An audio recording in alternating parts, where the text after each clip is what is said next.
Donald Trump won, you guys, and it has been fantastic to revel in the leftist tears. I'm here in Washington, D.C., so there's been a lot of that. But apart from the leftists, I do want to talk about the specific things that happened in order for us to get here, as well as review the predictions that I made for this election. So, I told you so, guys. I told you Trump would win. I made the prediction literally over a year ago when Donald Trump got into the race.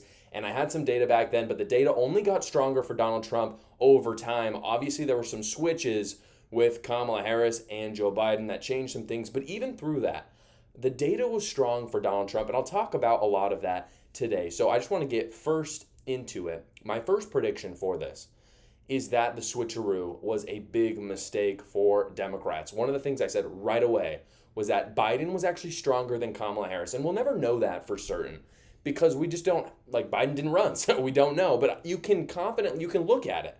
And you can see that Kamala Harris was not a strong candidate throughout this. And obviously a lot of this that I'm going to talk about is hindsight is 2020. We can see very clearly that Kamala wasn't good then, but obviously 2 days ago a lot of people were afraid. So I'm going to acknowledge that. But I also have to acknowledge the fact that I said that Kamala Harris was not a strong candidate. It turns out that when you don't vet your candidates, they make a lot of gaffes. It's not good because when you, this is something that no one talked about for some reason. When you saw Joe Biden up on stage making gaffes, you saw this old man. You saw someone in their 80s, and most of us thought to themselves, I don't really want that as president. But you did see, oh, well, he is 80, so that makes sense. Like, you look at your grandpa and you think, yeah, he's 80. He would make gaffes too. But the problem for Kamala Harris is she has no excuse, and she made just as many gaffes in this campaign as Biden did. But there's no excuse for her. She's not 80 years old, and so you look at that and you think, well, she's awful. And that's what people did in this. And so here's some reference for you guys on how bad Kamala Harris got shellacked. Trump came closer to winning New York than Kamala Harris came to winning Florida. Just for some reminders, Trump won by like 0.02% in 2016 in Florida. Then he won by, I think, 2% against Joe Biden in 2020. He won by 14 freaking percent in Florida. It's crazy. I mean, he almost won New Hampshire, New Jersey, Virginia. Those states started to become in play. And in the end, he lost some of them by 3 to 5%, but that is close. That is close from where he was in 2016 and 2020. This is his most landslide-esque victory of the three races that he has. I was actually at the Republican watch party here in Washington, D.C., and the energy was very positive throughout the night. At no point was there this feeling in the room that Donald Trump was not going to win. I actually have a moment of when I think he won. I think it was Ohio, and you can just see how electric the evening was.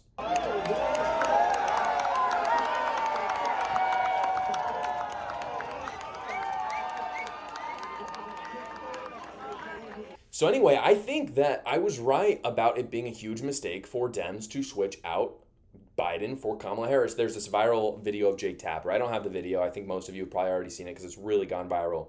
And it's when he realizes this about Kamala. Kamala Harris did not outperform Biden in a single county in the United States. This is why I say the switcheroo is a mistake. And obviously, again, we don't know, would Biden have not outperformed past Biden? And obviously, Biden this time would be a very different Biden than in 2020 because he's older and not liked in a way that he was in 2020. But the fact that Kamala Harris did not outperform Biden in a single county is such a damning indictment for Democrats. Like, holy cow, you can't win one county better than you did in 2020. Not one. That's how bad she was. And here was the biggest thing that I was right about, though, guys. The switcheroo, a few people said that, but one thing that no one talked about that I really harped on, and I turned out to be right on, was the low turnout. I said that people would not show up for Kamala Harris. And here's the thing. I had so many people around me saying, no, Josh, people are energized by Kamala Harris. She's the new fresh face. She's a replacement of the old guy. And people, the honeymoon period was so big. And people talked about how the turnout for Kamala Harris would be insane. And sure enough, it was not. Here are the turnout numbers. I have them for you. I'll pull them up right here. Look at the blue line. The blue line is the same as 2016, 2012. It never got bigger. For Republicans, it got way bigger. Donald Trump did have big turnout. Now you'll look, Republican turnout went down from 2020. Democrat turnout from 2020 went way down. The reason why is because they changed all the voting rules for 2020. You cannot look at 2020 the same. You cannot think that it has anything to do with this election. And Democrats made the mistake of thinking that it was. And they made the mistake of thinking that Kamala Harris inspired turnout. And it never did. She never did. She's a nothing person. I mean, she's got no substance to her. For that reason, no one showed up for her. And you've got, by the way, if you look on Twitter right now, on X, I should say, Democrats are up in arms. They do not understand the fact that the turnout could be so low. In fact, many people are calling it election fraud. Go figure. Big surprise, Donald Trump wins in a landslide and they call it election fraud. Obviously, we all knew this would happen. But you can see that when the voting rules went back to normal, Donald Trump won in a landslide. Turnout for Trump was very good. I have to say that. And that brings me to the other thing that I was right about, which is that the minorities are what won Trump the presidency. Hispanics specifically, I'll just talk about a couple. Hispanics specifically showed up for Trump in historic numbers. There were some counties, I think the most Hispanic county in the United States is in Texas. It swung 30 points for Donald Trump from where it was in 2020. That is massive. And here's what that means. It means that they just want to return to normalcy. It turns out that these Hispanics, they may be second generation immigrants. They're citizens, so I'm assuming they're not, I'm assuming the people that voted for Donald Trump are not illegal immigrants. They came here, their parents came here, their grandparents, and it turns out they came here for better jobs, and it turns out that that better economy is under Trump. It also turns out that they are way more conservative than a lot of people have let them on to be. And I've said this from the beginning. If Republicans can come up with a good strategy to bring Latinos in, they will win elections. Do not demonize Hispanics. They are very conservative. Black men showed up for Donald Trump, guys. Big time. Harris basically lost the support of every minority group from where they were with Biden 4 years ago. And this brings me to the last thing. Isaac Saul. Isaac Saul is kind of like moderate left, I would say. He's the creator of Tangle. He had a very good response for why Democrats lost so bad. It's really, really good. I'm going to read it for you guys right here. This is what he said. He said, some free advice for Democrats. Maybe telling people the economy is great when prices are skyrocketing is not a great way to message on the issue. Maybe signaling to white men, a massive share of the voting population, that their very existence is inherently racist, sexist, or somehow in need of correction is not a good idea. Maybe trotting out Liz Cheney, the daughter of the architect of the U.S.'s prolonged Middle East presence, and Bill Clinton, the architect of NAFTA, as surrogates for your party is disastrously silly. Maybe not holding legitimate, open, and fair primary elections is still a bad strategy for picking your presidential candidate. Maybe decent chunks of this country are perfectly willing to accept high levels of immigration, but refuse to accept a disorganized, chaotic system that provides no resistance for millions of people that enter the country illegally or through a broken asylum process. That sums it up. It could be that simple. That's why Democrats lost. Even those Hispanics, again, he said it perfectly. Those Hispanics may like high levels of immigration, but it turns out that even the people who came here illegally don't like illegal immigrants. And again, they might have come here illegally, had kids, those kids voted. Those kids do not like the broken asylum process.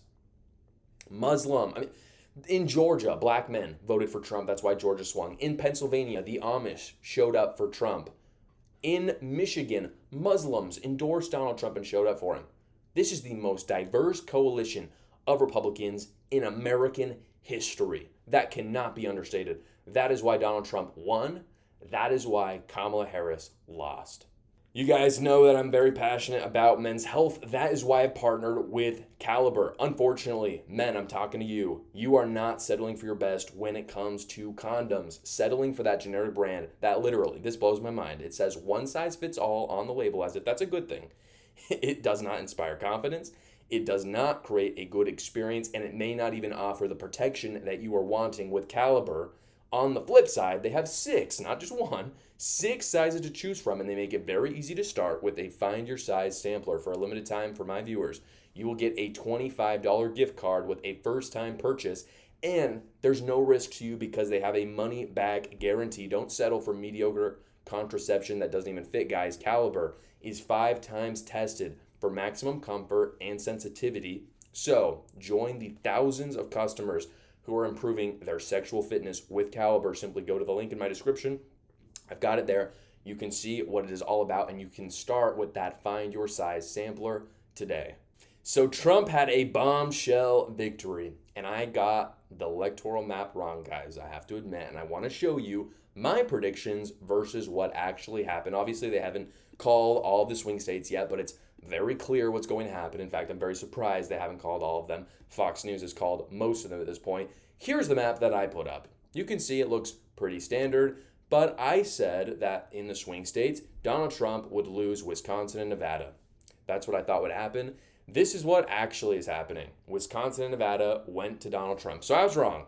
I thought that this was going, Trump basically exceeded my expectations. He crushed it in those states. And by the way, those other states like Pennsylvania and Michigan, which I thought he would win, he won by way more than I thought, and he got way closer than I thought in other states like New Jersey or New York even, or Virginia.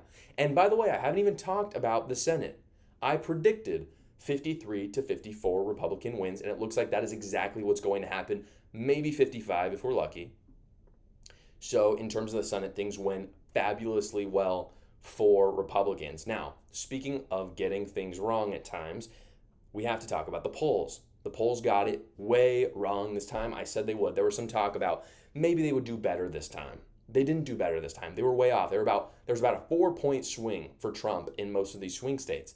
And it is essentially impossible to poll Trump voters in any accurate way. And I've said that from the beginning. I don't think that will always be true for Republicans. I think they should be careful in the future about just saying that there's always this inherent bias.